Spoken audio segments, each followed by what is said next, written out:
할렐루야, 사랑하는 대중교회 성도님들, 한 주간 동안도 평안하셨습니까? 자, 오후 예배에 진행되는 가스펠 프로젝트 또 영상으로 나누고자 합니다. 자, 오늘은 다양한 사람들이 회심하다. 자, 사도행전 16장에 있는 내용인데요. 사도 바울의 선교 2차 여행 중에 있었던 말씀의 내용이 되겠습니다. 그 내용을 보시면 사도 바울의 그 선교 1차 여행은 여기 지금의 터키 지역, 소아시아 지역 중심으로 1차 선교 여행은 진행이 되었는데 여기 안디옥, 드로아, 에베소, 루스드라, 여기 지금의 터키 지역, 소아시아 지역, 요 지역 중심으로 세계 선교 여행 1차 전도 선교가 진행되었고, 2차 오늘 16장에 나오는 그 선교 여행의 특징은 이 소아시아를 넘어서서 드로아에서 빌립보로 넘어가서 오늘날의 마게도니아, 그리스, 여기 빌립보, 데살로니가, 베레아, 고린도, 아덴, 아테네, 자 지금의 유럽, 그리스 지역이죠. 최초로 유럽 지역에 복음이 전해진, 그러니까 선교 역사상 복음이 땅끝까지 전해지는 데 있어서 또 중요한 어떤 분기점이 되는 것이죠. 그것이 사도 바울의 두 번째 선교 여행의 특징입니다. 자, 오늘 본문을 함께 살펴보면서 그 말씀을 나눠보고자 합니다. 먼저 사도행전 16장에 옥감장수 루디아의 만남에 관한 내용이 나옵니다. 자, 먼저 선교는 성령의 인도하심에 따라 진행되는 것이 사도 바울의 선교 여행의 특징이었습니다. 자, 본문 말씀을 보시면 16장에 6절 보시면 바울이 선교 여행 중에 2차 선교 여행 중에 성령이 인도하심을 받는데 6절에 성령이 아시아에서 말씀을 전하지 못하게 하시거늘 그들이 부르기아와 갈라디아 땅에 다녀가 그러니까 아시아 지금의 중국, 일본, 동남아시아 여기 아시아 말고 터키 성경에 나오는 소아시아 지역 지금의 터키죠. 거기서 복음이 전해지지 못하겠다는 거예요. 하나님의 섭리 가운데 정확히 어떤 일인지 모르겠지만 이 복음을 전할 수 없는 상황이 된 것입니다. 자, 7절에 보면은 무시아 앞에 이르러 비두니아로 가고자 애쓰되 예수의 영이 허락하지 아니하는지라. 8절에 무시아를 지나 드로아로 내려갔는데, 자, 요 지도상으로 보시면 아까 보시면 여기가 드로아 지역이잖아요. 그러니까 무시아, 두아디라가 이쪽 지역입니다. 이쪽 지역에서 복음을 전하지 못하게 해서 결국은 가고 해서 이 아시아 적의 끝에인 드로아, 항구가 있는 드로아 지역까지 어떻게 보면 몰리게 된 거죠. 성령님이 인도를 하신 것입니다. 자, 사도 바울은 이제 나중에 이것이 이제 하나님의 역사이고 또 성령의 인도하심인지 알게 됩니다. 자, 성령의 역사로 결국 드로아 항구가 있는 지역까지 가게 되고 거기서 잠을 자는데, 자, 9절에 보시면 밤에 환상이 바울에게 보이니 마게도냐 사람 하나가 서서 그에게 청하여 이르되 마게도냐로 건너와서 우리를 도우라 하거늘.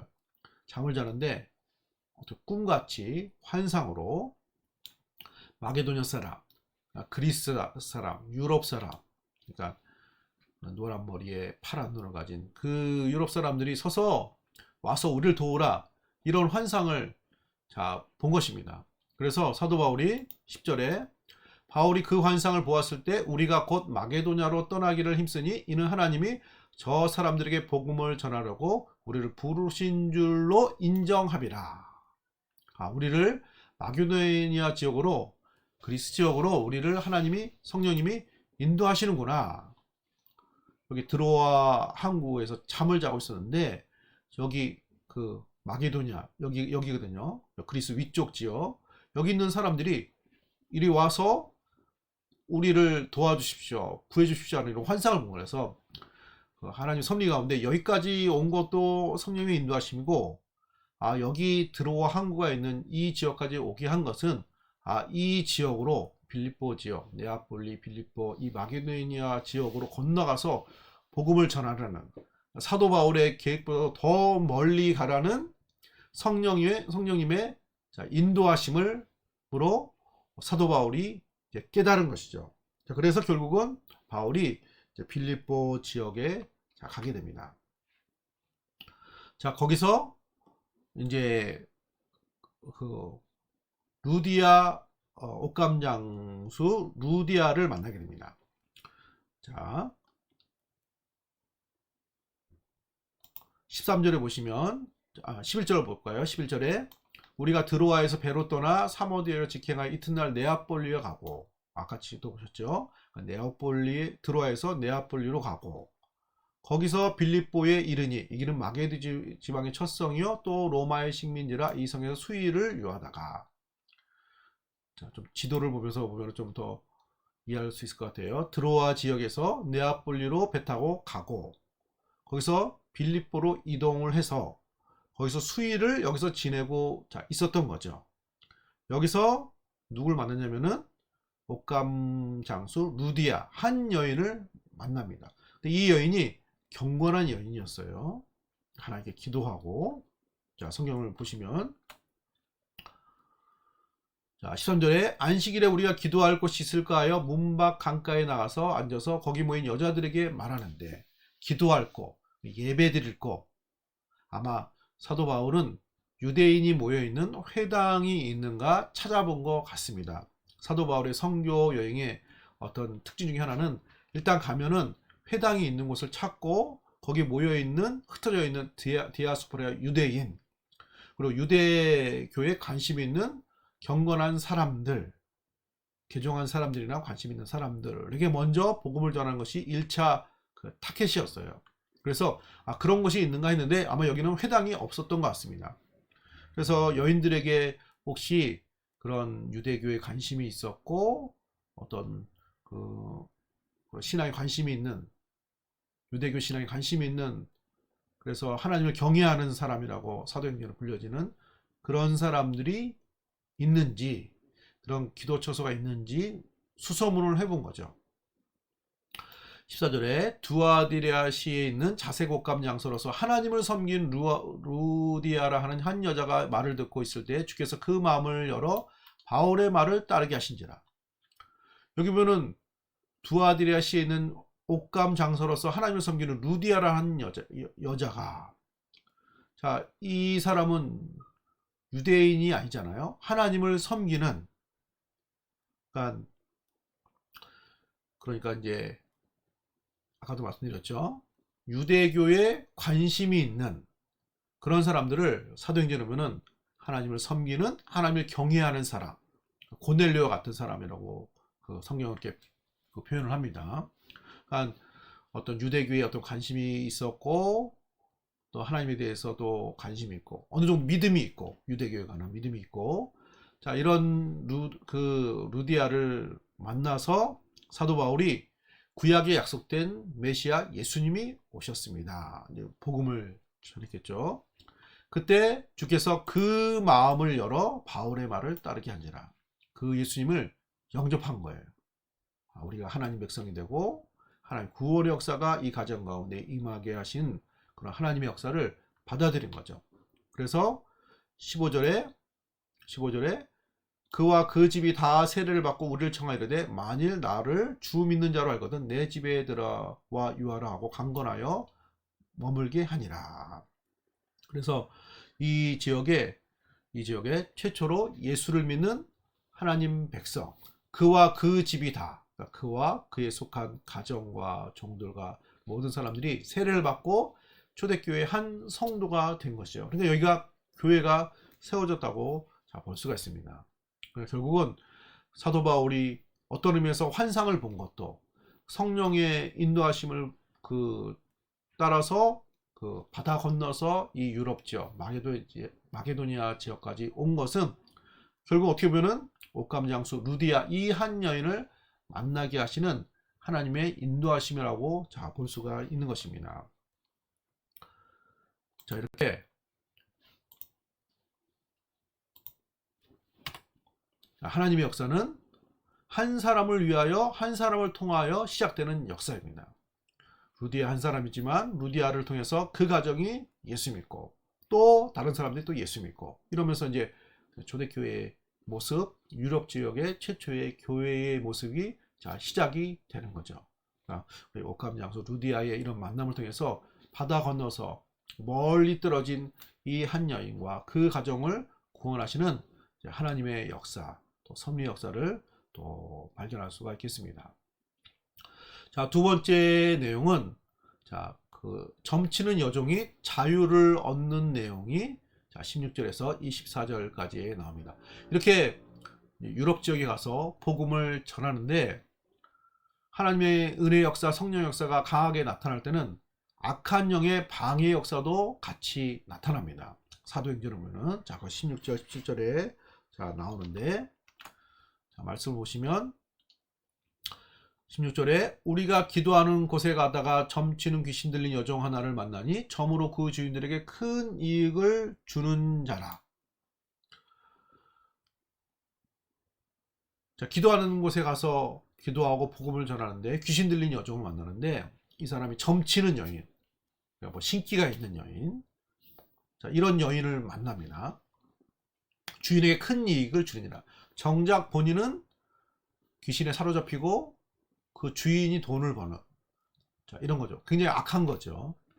자, 17절에 그가 바울과 우리를 따라 소리 지르되 이 사람들은 지극히 높으신 하나님의 종으로서 구원의 길을 너에게 전하는 자라 하며, 귀신 들린 여인이 이 사람 하나님의 종입니다 이렇게 얘기를 하는 거예요. 마치 예수님이 이 땅에 오셨을 때 귀신 들린 자가 하나님의 아들 예수여 우리를 멸망시키러 오셨습니까? 예수님의 정체를 알아보는 것처럼 이 귀신 들린 이 여인이 이 사도 바울의 어떤 정체, 역사를 알아보고 막 소리를 지르는 거예요. 그런데 이것이 복음 전도에는 별로 유익하지 않습니다. 사도 바울이 볼 때 예수 믿고 구원받고 회개하고 하나님 백성이 만들어지는 것이 하나님의 역사지, 뭐 귀신 들린 여인한테 그런 소리 듣나 가지고 뭐 덕이 되는 건 아니잖아요. 그래서 여기에 대해서 사도 바울이 이 귀신 들린 여인에게 이 사로잡았던 귀신을 쫓아냅니다. 18절에 이같이 여러 날을 하는지라 바울이 심히 괴로워하여 돌이켜 귀신에게 이르되 주 예수 그리스도의 이름으로 내게 명하노니 그에게서 나오라 하니 귀신 즉시 나오니라. 악한 영의 방해 역사, 그렇지만 사도 바울의 기도와 또 선포로 권능의 역사로 이 귀신이 물러나는 거죠. 예수님이 복음을 전하면서 귀신 들린 자에게 귀신을 쫓아내는 것처럼 성교의 역사 가운데, 사도 바울의 역사 가운데 예수님이 하셨던 그 일이 바울을 통해서 지금 나타나고 자 있는 것입니다. 자, 우리들도 신앙생활을 하는 가운데 방해 역사가 있을 수 있어요. 악한 영의 역사가 있을 수도 있습니다. 그렇지만 동시에 예수 이름의 권세와 능력과 또 구원의 역사도 자 나타나게 자 되는 것이죠. 자, 이렇게 권능의 역사만 나타날 뿐만 아니라 또 이로 말미암아 사람들로부터 오해받고 핍박받는 내용도 자 나오게 됩니다. 자, 19절에 여종이 주인들이 자기의 수익에 소망이 끊어진 것을 보고 그 귀신에 사로잡혔던 여인의 주인들은 어쨌든 그 여인은 괴롭지만 그 주인은 돈을 버니까 계속 그걸 이용하고 있었는데 바울을 통해서 그 여인에게 귀신이 떠나가니까 사람들이 이 여인을 찾아올 이유도 없고 수익이 끊기게 된 거죠. 그래서 바울과 실라를 잡아서 관리들에게 끌어가서 이 사람을 고소하는 거죠. 21절에 로마 사람인 우리도 받지도 못하고 행하지 못할 풍속을 전한다 하거늘 사람들을 어지럽히고 사회를 혼란케 합니다. 22절에 무리가 일제히 고발하니 상관들이 옷을 찢어벗기고 매로 치라 하여 결국은 바울과 실라가 사로잡히고 결국은 옥에 갇히게 됩니다. 23절에 옥에 가두고 간수에게 명하여 든든히 지키라 하니 24절에 그가 이러한 명령을 받아 깊은 옥에 가두고 그 발을 착고에 든든히 채웠더니 결국 바울과 실라가 감옥에 갇히는 핍박을 받는 그 모습이 자 나오게 됩니다. 자, 악한 영의 방해가 있습니다. 그렇지만 권능의 역사로 구원의 역사로 이기게 하십니다. 그럼에도 불구하고 세상에서는 성교 가운데 핍박의 역사를 받습니다. 그렇지만 그 가운데서도 구원의 역사, 영원 구원의 역사가 나타나게 되는 것이죠. 자, 그 내용이 자 25절부터 34절까지 빌립보 감옥에 간수가 구원받는 내용이 나오게 됩니다. 먼저 어둠 속에 들리는 노래, 찬양에 관한 내용이 24절 25절에 나옵니다. 보시면 바울과 신라가 감옥에 갇혔죠. 감옥에 갇혀서 25절에 한밤중에 바울과 신라가 기도하고 하나님을 찬송하며 죄수들이 듣더라. 이 바울과 신라를 감옥에 가두고 매로 치고 그리고 지키고 있었던 거죠. 옆방에 있던 죄수들, 간수들이 같이 이렇게 있었던 거죠. 그 가운데 바울과 신라가 기도하고 기도 가운데 확신 가운데 또 하나님께서 여기까지 인도하신 것에 대해서 감사가 나오면서 하나님을 찬송한 거예요. 어둠 속에서 막 찬양이 일어나게 됩니다. 사람들이 볼 때 미친 사람이라고 생각했을 수도 있고 어떤 사람들이 볼 땐 충격이죠. 저 상황에서 저렇게 기쁘게 찬송할 수가 있을까? 하나님께 감사할 수 있을까? 이런 혼란도 주었을 것입니다. 이런 혼란, 예상 밖의 이들의 반응, 여기서 더 충격을 준 건 지진이 나게 됩니다. 26절에 이에 갑자기 큰 지진이 나서 옥토가 움직이고 문이 곧 다 열리며 모든 사람이 메인 것이 부서지니라. 사도 바울과 신라의 모습도 어느 정도 충격이었는데 그건 어떻게 보면 내적인 충격, 어떤 신앙적인 충격, 영적인 충격이라고 하면은 지진은 보이는 충격이 되는 거예요. 지진이 나면서 감옥이 흔들리면서 바울과 신라의 어떤 착고가 풀어진 거예요. 그러니까 이제 어떤 의미에서 패닉 상태가 됐습니다. 특별히 이들을 지켰던 간수가 27절에 간수가 자다 깨어 옥문이 열린 것을 보고 죄수들이 도망한 줄로 생각하고 칼을 빼어 자결하려 하거늘. 이 당시에 간수가 죄수를 놓치면 스스로 생명으로 대신해야 되는 그런 문화였던 것 같습니다. 그래서 이제 죽었구나, 이제는 내 목이 잘리겠구나 하고 그럴 바에는 스스로 죽자 하고 자결하려고 할 때 바울이 말리죠. 28절 바울이 크게 소리질러 이르되 내 몸을 상하게 하지 말라. 우리가 다 여기 있노라. 그러지 마십시오. 우리 도망가지 않았습니다. 여기 있습니다. 하나님의 역사로 우리가 문이 열리고 풀어지긴 했지만 우리 도망가지 않았습니다. 우리 여기 있으니까 자결하지 말라고. 그러니까 이 간수가 안 그래도 충격을 받았었는데 더 큰 충격이 된 거죠. 간수가 등불을 달라고 하며 뛰어들어가 무서워 떨며 바울과 신라 앞에 엎드리는 거예요.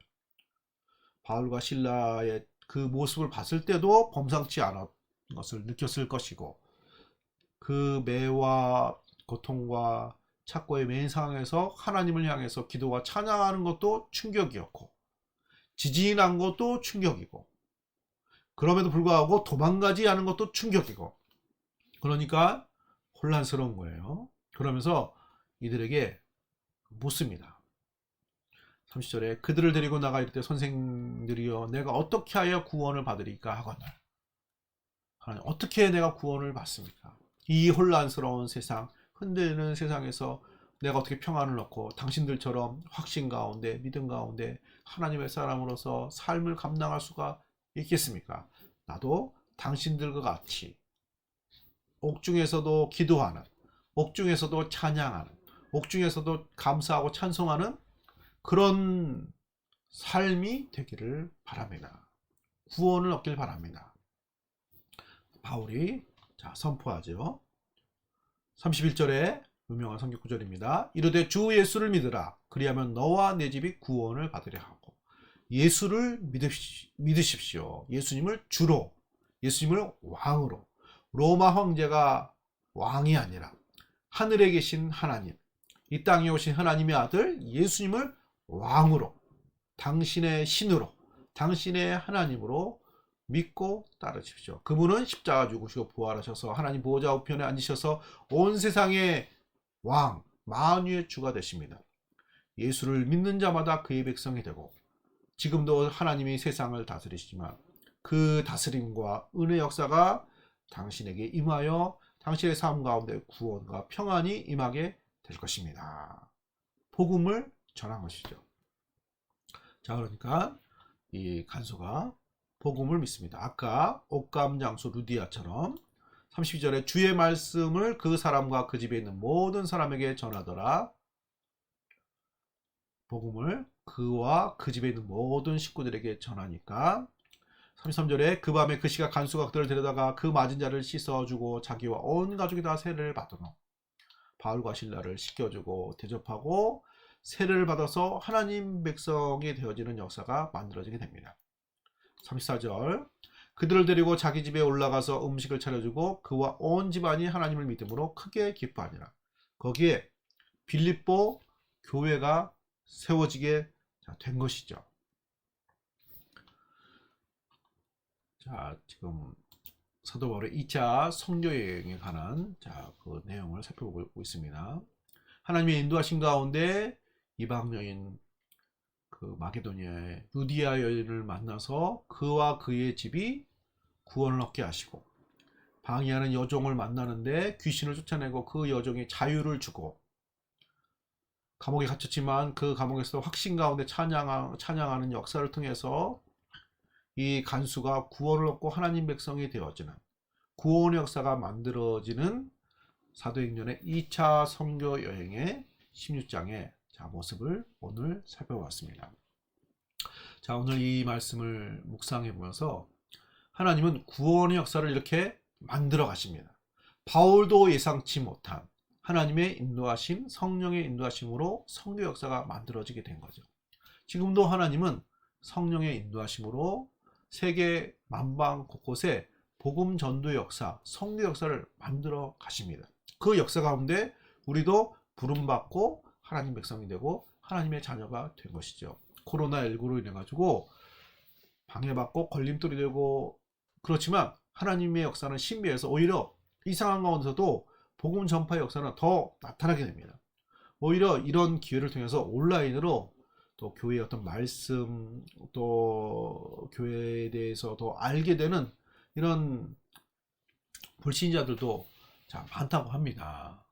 하나님의 역사는 신비해서 장애를 만나고 어려움을 만나고 난간을 만나지만 하나님의 복음 전도 선교 역사는 그 어려움을 넘어섭니다. 그래서 지금 우리가 볼 때는 위축된 삶의 모습이 있지만 그럼에도 불구하고 하나님은 구원의 역사를 오늘도 만들어 가신다 하는 것을 우리가 묵상해 볼 수가 있겠습니다. 그래서 우리가 이 묵상하고 적용해 볼 때 우리가 이런 하나님의 구원의 역사를 온 세상에 만들어 가시는 선교 마인드를 품는 그런 교회 생활, 신앙 생활이 되어야 하겠습니다. 우리 신앙 생활의 이유, 교회의 존재 이유 중에 하나는 하나님께 영광 돌리고 예배하고 성도들이 교제하고 양육하고 또 믿음의 삶을 만들어가는 것과 함께 우리가 지역사를 위해서 봉사하고 구제할 뿐만 아니라 복음을 온 세상에 바다 건너 우리와 다른 모든 사람들, 모든 족속, 모든 민족에게 복음을 전할 어떤 의무, 책임이 우리에게 있는 것이죠. 그래서 우리가 여기에 있지만 거기에 그 선교 역사를 위해서 기도하고 또 후원하고 참여하는 이것이 우리 어떤 사명의 한 부분이라고 할 수가 있겠습니다. 우리 가스펠 프로젝트 교회에 관련된 말씀을 지금 진행하고 있는데 교회에 변치 않는 소명과 사명은 세계 선교입니다. 그래서 이 사실을 기억하면서 우리 성도님들 기억나실 때마다 세계 선교를 위해서도 기도하시고 지금도 오지에서 여러 가지 어려움 가운데 또 기도하며 눈물 흘리며 복음을 전하는 많은 선교사님들의 사역을 위해서 기도해 주시고 그것 가운데 오늘 말씀처럼 하나님의 놀라운 역사가 나타나서 구원의 역사, 하나님 나라가 확장되어야 되는 역사가 이루어지기를 함께 또 감당하는 선교 마인드를 품는 신앙생활 또 만들어 가시는 우리 성도님들 되시기를 축복합니다. 한 주간도 평안하시며 믿음을 승리하시기를 또 기도합니다. 기도하겠습니다. 하나님 감사드립니다. 하나님 지금도 구원의 역사, 전도의 역사, 선교 역사를 만들어 가시는 줄로 믿습니다. 코로나19로 여러 가지 어려움이 많이 있지만 그럼에도 불구하고 하나님의 복음 전도의 역사, 선교의 역사, 구원의 역사는 결코 막히지 않고 그 권능의 역사로 많은 이웃들 한 영혼을 구원하시는 구원의 역사를 만들어 가심을 믿습니다. 하나님 우리의 삶도 여러 가지 기도 제목이 많이 있지만 지금도 또 만들어가는 이 역사에 쓰임받는 많은 선교사님들을 위해서 기도하게 하시고 선교 마인드를 품고 하나님께서 온 세상을 구원하시는 이 구원의 역사를 함께 만들어가는, 동참하는 우리 대중교회 모든 성도님들 다 되게 하여 주옵소서. 감사드리며 거룩하신 예수님의 이름으로 감사 기도 드립니다. 아멘. 감사합니다.